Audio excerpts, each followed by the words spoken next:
Bonjour à tous, alors on se retrouve dans cette nouvelle vidéo pour une vidéo sur la grammaire. Alors comme vous le savez, nous avons déjà vu l'interrogation et la négation.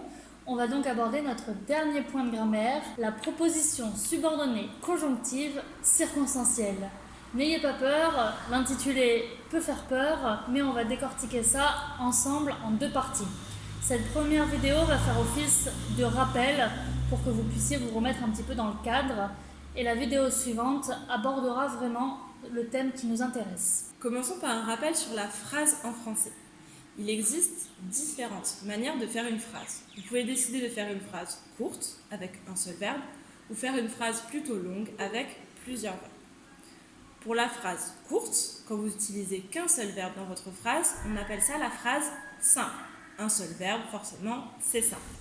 Comme par exemple, je veux manger. Vous avez votre verbe vouloir conjugué au présent et donc un seul verbe, une phrase simple. Si par contre, vous trouvez plusieurs verbes dans votre phrase, on va parler d'une phrase complexe. Un exemple, je veux manger car j'ai faim. Vous avez toujours votre premier verbe, vouloir au présent, mais dans cette phrase qui va être plus longue, on vient ajouter un deuxième verbe, le verbe avoir, au présent aussi, et on va donc former une phrase plus compliquée, plus complexe, avec plus d'informations.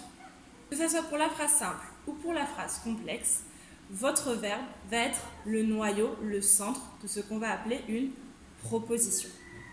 Votre phrase peut être constituée d'une seule proposition, quand vous avez une phrase simple, je veux manger, vous n'avez qu'un seul verbe, ou de plusieurs propositions. Dans notre exemple, je veux manger car j'ai faim, vous avez deux verbes et donc deux propositions. Une proposition, c'est finalement un morceau de la phrase constitué donc d'un verbe qui est le centre, le noyau, et des différents éléments qui vont circuler autour du verbe. Par exemple, le sujet, les COD, les COI, etc. Tout ce qui est rattaché directement au verbe. Après ce petit rappel, il faut savoir que pour la phrase complexe, on a différentes manières de relier les propositions. Vous l'avez entendu dans mon exemple, je veux manger car j'ai faim. On a ajouté un petit mot qui est venu faire la liaison entre la première proposition, je veux manger, et la deuxième proposition, j'ai faim. Il existe donc trois façons différentes de relier les propositions. Soit elles sont coordonnées, l'exemple que j'ai donné. On relie les propositions par des conjonctions de coordination, la fameuse liste que vous connaissez bien, mais où est donc ornicar. Donc, toujours le même exemple, je veux manger car j'ai faim. Votre car est une conjonction de coordination. On peut également relier les propositions par juxtaposition. Super simple. On va relier les deux phrases par un signe de ponctuation, soit la virgule, soit les deux points, soit le point-virgule. Toujours en prenant le même exemple, je veux manger, deux points, j'ai faim. Vous avez vu, on a remplacé ce petit car par les deux points, mais on a toujours trouvé un système pour relier vos deux propositions entre elles. Enfin, on a une dernière façon de relier les propositions entre elles, c'est ce qu'on appelle la subordination. C'est le point le plus important qu'on va aborder aujourd'hui et dans la vidéo suivante. La subordination, c'est le fait de relier deux propositions entre elles par soit un mot subordonnant, soit un pronom relatif, soit un mot interrogatif. Je vais donc vous donner maintenant quelques exemples. Pour les mots subordonnants, qui sont donc les conjonctions de subordination, vous pouvez rencontrer que, si, parce que, etc. Pour les pronoms relatifs, c'est la fameuse liste normalement que vous connaissez, mais que je vais vous rappeler, qui, que, quoi, dont, où. Pour les mots interrogatifs, vous pouvez trouver des mots comme comment, lequel, pourquoi, etc. Reprenons l'exemple de tout à l'heure. Je le rappelle, pour la proposition coordonnée, on avait « je veux manger car j'ai faim ». Pour la proposition juxtaposée, « je veux manger, deux points, j'ai faim ». Pour la proposition subordonnée, on va retrouver exactement le même schéma, sauf que la liaison entre les deux propositions sera différente. « Je veux manger parce que j'ai faim ».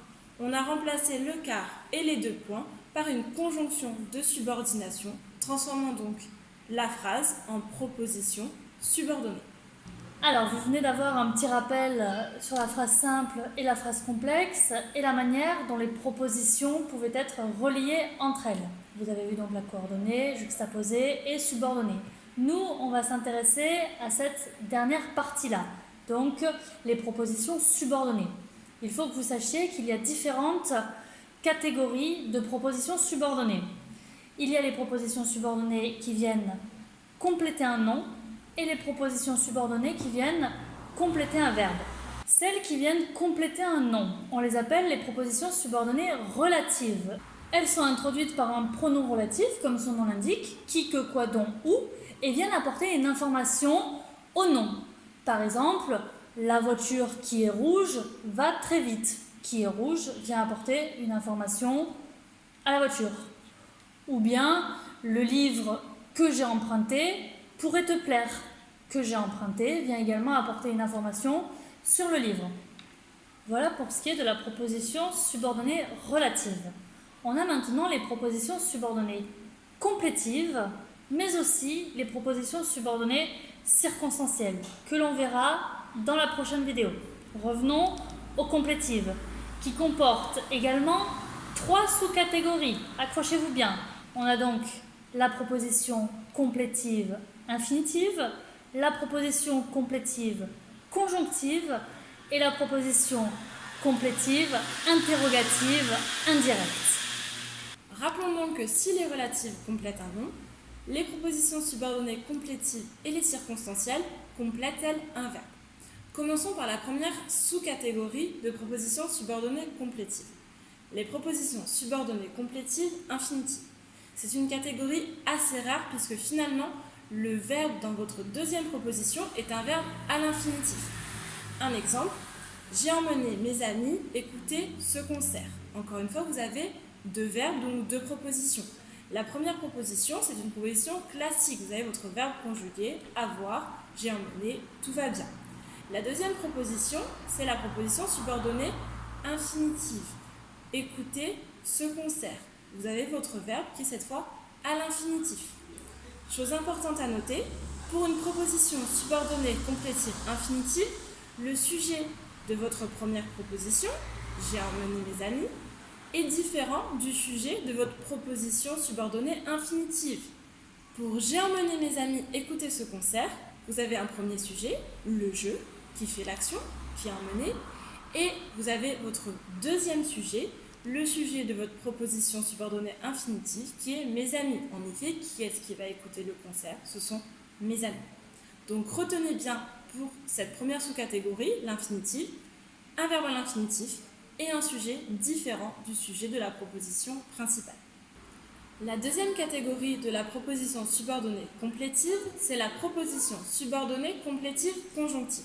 Celle-là, elle est toujours introduite par le mot que. Elle est donc très facile à reconnaître et à observer. Par exemple, j'aime que tu me regardes. Tout simplement, elle vient compléter le verbe aimer et vous avez ce fameux petit que qui va venir introduire votre conjonctif. Je veux que tu viennes me voir, j'ai envie qu'on aille danser, etc., etc. En fait, quand il y a un verbe qui est suivi par que, vous êtes sûr que c'est une proposition subordonnée complétive conjonctive. Et enfin, notre dernière sous-catégorie, c'est la proposition subordonnée complétive interrogative indirecte. Quelque chose que vous maîtrisez aussi, vous l'avez déjà vu dans l'interrogation, et vous l'utilisez très souvent pour formuler vos problématiques pour les dissertations, les commentaires composés ou même les études linéaires. En effet, l'interrogative indirecte est introduite par un mot interrogatif, comment, pourquoi, lequel, dans quelle mesure, etc. Par exemple, je me demande si tu viendras demain. Ou alors, nous nous demanderons dans quelle mesure l'auteur parvient à montrer ses sentiments dans ce texte. Dites-vous bien qu'à partir du moment où vous avez un mot interrogatif qui vient introduire votre proposition subordonnée, on est dans tous les cas dans le cas de figure de la proposition subordonnée complétive, interrogative, indirecte. On arrive donc à la fin de cette première vidéo sur notre troisième point de grammaire. En guise de bilan, on va vous montrer 2 cartes mentales qui vont résumer toute la vidéo que l'on vous a préparée. Donc on vous laisse regarder ces cartes mentales que l'on commentera en même temps. Comme vous pouvez le voir dans cette carte mentale, vous avez un résumé de ce qu'est une phrase, avec d'un côté une phrase simple et de l'autre côté une phrase complexe. L'une ne possède qu'un seul verbe conjugué alors que l'autre peut en posséder plusieurs. Vous pouvez ensuite constater que les propositions sont reliées par 3 manières différentes. Avec la ponctuation, on a donc une proposition juxtaposée.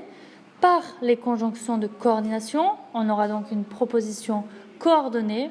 Et enfin, par les conjonctions de subordination, on aura donc une proposition subordonnée.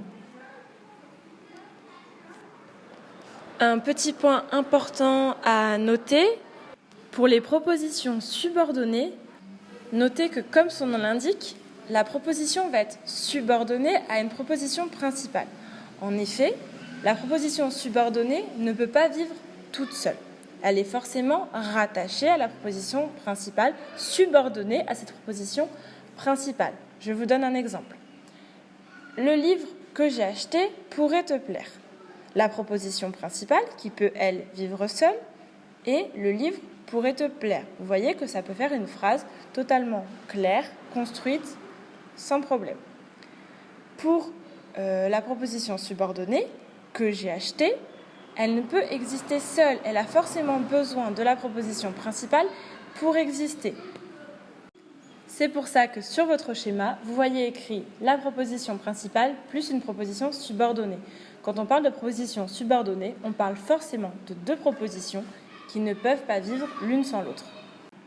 Ce deuxième schéma correspond à la deuxième partie de notre vidéo avec les différentes propositions subordonnées.